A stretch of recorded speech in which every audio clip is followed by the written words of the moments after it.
Hey, this is a hell of a lot different than what it was yesterday, isn't it? What happened to the weather? Last week it was 70 degrees. Yesterday it's like 55. Today it's snow covered and it's freezing out here. What are you going to do? Colts practicing inside today. We had a chance to talk to DeForest Buckner about the challenges that the Detroit Lions offensive line represents, why they are as good as they are. Pro Football Focus ranks them the best in the NFL.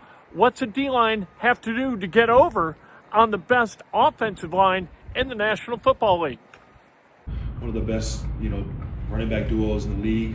And, obviously Jared Goff is playing at a very high level.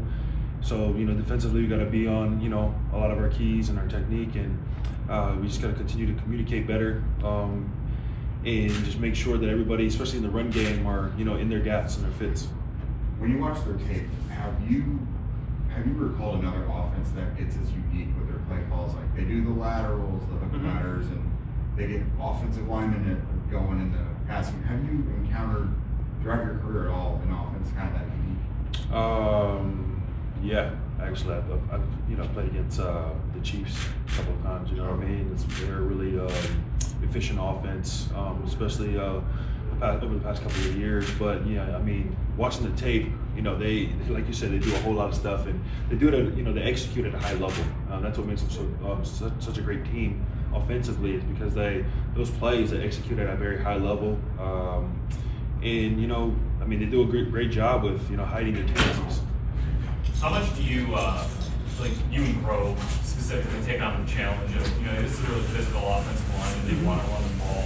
Like, how do you kind of just approach that challenge? No, yeah, each and every week, obviously, you want to play physical up front and stop the run game. That's the approach every single week. Obviously, they're third in the league in rushing, and so it's a great challenge. And as a competitor, you always want to go against the best. So it's gonna be fun. You and Grove got involved again on offense. So how are you guys able to get back out there and put a ball on the play? Yeah, we gotta clean some things up. But that offensive snap, you gotta give credit to the Jets. They did a great job getting penetration up front, and kind of blowing the play up. So yeah, we're gonna need a little bit more practice. It's not as easy as it looks, huh? Oh, definitely not. I've played offense in the past, but obviously not in the league. But yeah, we're just gonna go back to the drawing board on that one. Is it you, the corner, Grover to the flat? Is that the wrinkle for the pass game? Couldn't tell you. Shane sounded like he was willing to give you guys another shot.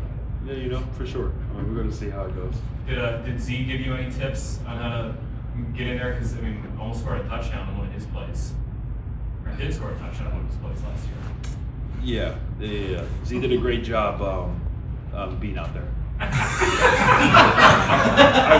watched the play. The first play Z had, first play he did a great job being a decoy.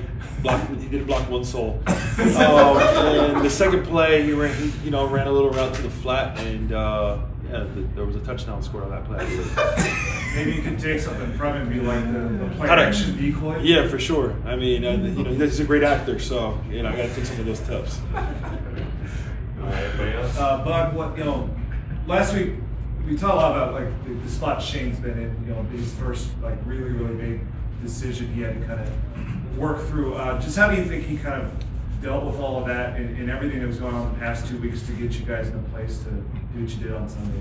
Yeah, obviously the head coach position, you got to make a lot of hard decisions, and I feel like, he made, he made the decision that he thought was best, and obviously in that time period, the team never wavered from AR, and we always still have belief in AR, and when he got his opportunity again this past Sunday, he made the most of it, and he only learned from that experience, from the 2 week mention, and obviously he came out and fired on all cylinders and had a career day for himself. So he just got to continue to build that.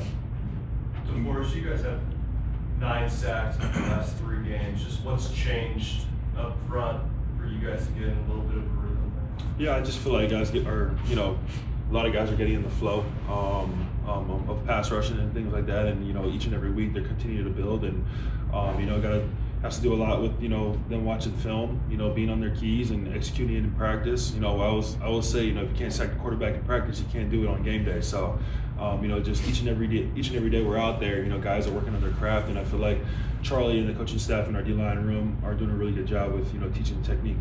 What do you think the way Latu is kind of stuck with it? Yeah, I mean it's obviously it's up and down in this league, and I think Latu is finally starting to get that, and you just got to continue to work each and every day, and he's continuing to benefit from it. You know what I mean? Those sacks are starting to come, and it's going to be fun going into this next half of the season, seeing how well he does. Have you kind of seen Laiatu handle plays where he's maybe won his pass rush but hasn't generated pressure, hasn't got sacks, they got the ball output, but they've rolled it away from him? No, yeah. I mean, as a young player, you definitely get frustrated. I mean, I was frustrated at times when that happened throughout my career when I was, a younger player. But you just gotta continue to do it. You know what I mean? If you're back there, it means you're beating your guy in front of you. And so he's been able to stick with it, and it's starting to accumulate. So the last question for I'm Steve. excited for him. Hey, Buck, is there anything you kind of admire about Kenny Moore? He's kind of outlasted a lot of guys here and still making plays and long to his career.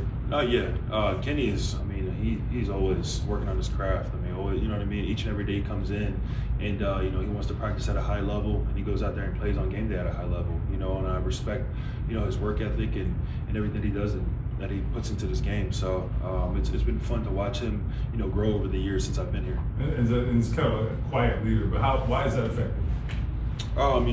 Sometimes you don't need guys to be all the rah guys around the locker room. Some of the best leaders that I've known, were led by example.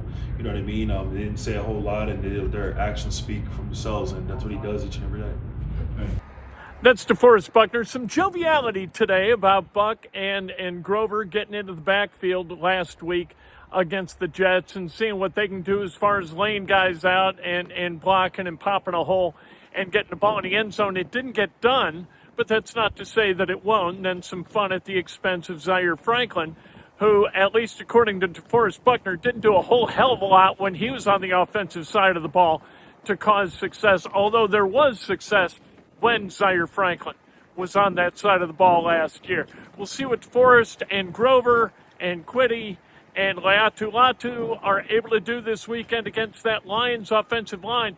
Going and getting Jared Goff is not easy, and then stopping Gibbs and Montgomery, not easy either, but it's something those guys have to do. It's what they signed up for. It's what they're getting paid to do on Sunday.